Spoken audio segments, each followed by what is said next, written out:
What is up, YouTube? Today we're going to be going over a one-play touchdown against cover 3. Now, today I'm wearing my favorite shirt. We've all experienced this before. You've all raged. I'm curious. Let me know your best rage moment in the comment section.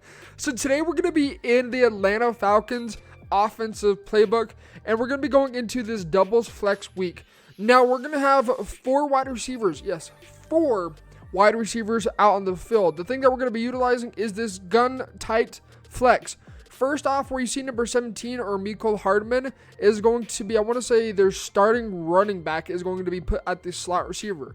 There's a way to work around that, so we have 4 wide receivers out on the field. First off, what you want to do is you want to go over here into your substitutions, and you'll see normally it'll be, it's not LaShawn McCoy, I can't remember, whoever their starting running back is going to be there, and you're just going to swap in a wide receiver for that position instead.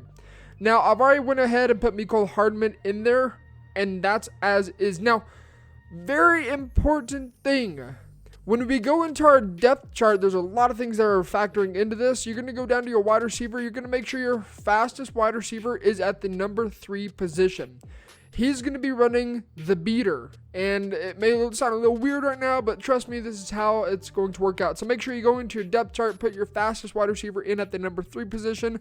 It's actually going to put him at the tight end position as we audible around. And so just speed is going to be absolutely dominant. So we're going to come out and gun tight flex. But first off, we want to make sure that we have the audible set for flanker dig. So normally that's going to be slants middle. Just replace it for flanker dig. Slants, double slants, or slants middle. They all suck this year. And so we're going to come on tight flex so we can get 4 wide receivers out on the field. Does not matter the play. And we're going to go against a cover 3 against the Patriots. They're the best defense in the game, hands down. So first off the bat, you're going to notice that Tyreek Hill is normally where a tight end is at. Very important. He's the fastest wide receiver on the Chiefs, 99 speed, unguardable. And we're going to go audible into flanker dig. Notice, tight end position. That's what we need for this to work. You guys can get away with 91 speed, but if you're in Mutt, you're going to have somebody faster than that. So Tyreek Hill, 99 speed, unguardable. And we're going to go ahead and bomb this cover 3. Really, really simple. Whoops, you don't want to motion that guy. Don't motion that guy over. This is not the greatest play against people that like to send 7. This is going to be good for those guys that like to stay in a 4-man pass rush, a 3-man pass rush into cover 3. If they're sending the house at you, you're going to have a check down, but you're going to find it almost impossible to bomb a cover 3 over the top because you're going to be sending out so many different routes. The reason we're going to motion out LaShawn McCoy is just to put him on a streak and pull that middle third and essentially just divide him between Hill or McCoy. And also the final thing to note, this does not work on a hash mark. It works when the ball is on the middle of the field. Now, it's not to say that you can't run this when the essentially trips on the wide side that we're creating. It's just not as effective, and there's a couple different reasons behind that, as I'll explain a little bit later on in the video. But do not, let me repeat this part. This is the most important part. Do not run this with the tight end on the short side of the field. It will not work at all. Promise you, it will not work.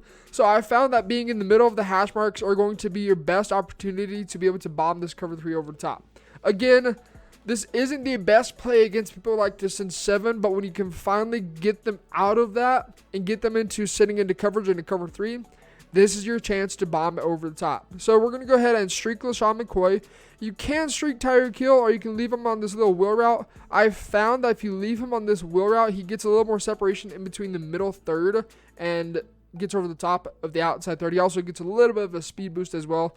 Now I'm going to go ahead and double team. Actually, we're going to double team this guy real fast and slide his direction so we can roll out.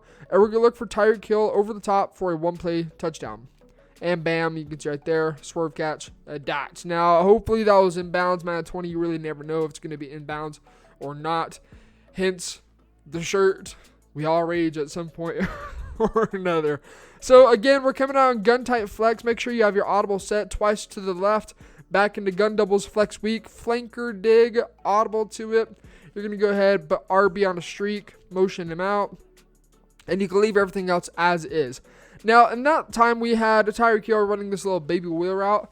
I'm going to go ahead and streak him instead, and we're going to roll out and pass lead it to the outside or towards the sidelines. So in this situation, it'd be towards the right. So we're going to go double team, slide right so we can roll out because the CPU, for some odd reason, decides to just randomly keep it contained out of no particular reason. That time, Tyreek Hill drops it. But there is a slight difference in speed and separation with the wheel route versus a streak. It is possible to run it with a streak. I've just found more success in just leaving him on this little baby wheel route for speed burst and just better separation between the deep zones. So after we snap this ball, I'll explain exactly what's going on in this situation. So you're like, okay, how's this cover 3 beater working exactly? It's important to actually know why it's working instead of just looking up at videos. You can see right there, bam, dot. To know why it works, how it works, and being able to utilize it with full understanding behind it. So again, as you saw, able to beat it over the top. So right here, as we audible to doubles flex weak, what's going on is this guy right here is running a 10, I want to say it's like a 10, maybe 15 yard, about 15 yard dig route. And what's going on is this little baby wheel route or this streak from the quote unquote tight end is getting past this middle third because the middle third is expecting this this outside third is expecting this middle third to guard the inside piece. What happens though with this dig route is it pulls him down just enough for this wide receiver in a sense really to get past that outside third for a one play touchdown. Now, anything 30 and further, you can make this work. Anything 25 and closer, it's going to be a little sketchy. You can fit this in on the 25-yard line, but the best results are going to be on the 30 and further. So let's go ahead and back it off to the 40-yard line. Again, using Tyreek Hill as the tight end, technically slot receiver now. We're going to go audible into doubles flex weak, flanker dig.